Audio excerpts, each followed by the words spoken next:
Okay, so my name is Emily Schiff. I do, yes, but I guess it's you. Yeah, okay. So the comment that I wanted to make is about affordable housing and employment possibilities for mainstream women in Monterey County. And I believe that it's sorely lacking. From my perspective as a woman who is the mother of 4 children and 7 grandchildren who were raised in Carmel Valley in the 70s, and having an advanced degree and decades of experience in teaching and administration, I've lived over 3 years as a homeless woman from 2013 to, what? Can't even. If you would be closer to the mic so we could project on that, thank you. Okay. Can you hear me now? A little better. So from 2013 to 2016, I lived essentially as a homeless woman in a shelter. Today, my landlord,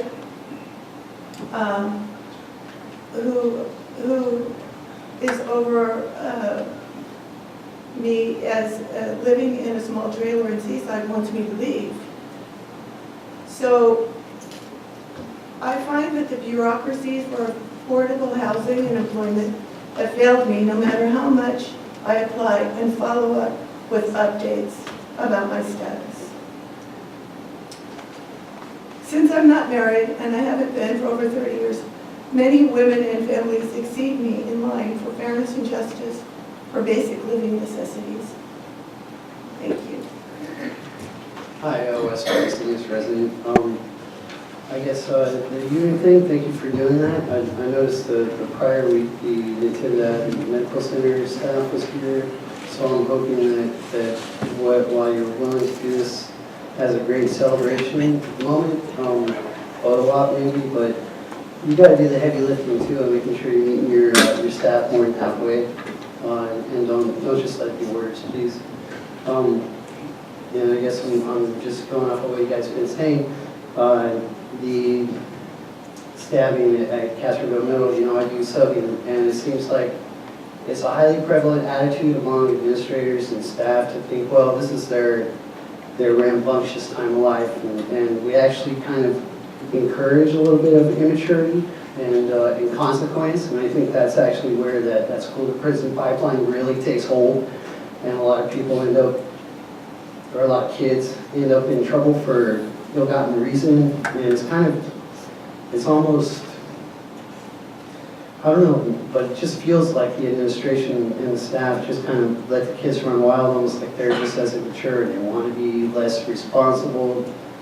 Maybe I'm just thinking a negative opinion, but I get that feeling sometimes. So the stabbing, I think, is more an administration and staff fault rather than a kid, and so I still would highly oppose the safety aspect of SROs and things like that, because talking to these kids and yeah, they're going to challenge those boundaries, and it's they have to want a lot more than we're willing to give it as a punishment and consequence, and I've seen it, especially in middle schools, where kids don't really get more than half a chance, and they're rebelling. Some of it just seems like it's over silly, petty nonsense, and it's a distraction or disruption, but it's not worth a punishment, consequence of suspension or anything like that. So I think our judgment levels as adults needs reevaluating, quite honestly, and that just seems across the board. So, because honestly, ageism and sexism comes well before racism, and that's where we've been at. And our whole strategy of how do we treat the symptoms, we're instead of treating the cause. We don't treat each other well to begin with, and that's where we really need to be focusing on our energy administratively. We need to meet people more than halfway, treat people like people instead of this numbers thing. That's how come we have no services available for anyone who ends up, it's a sales pitch. Oh, we got services, well, get in line. There's nothing actually attainable, but apparently it's available. And that's what this whole disappointing, we got to practice what we preach.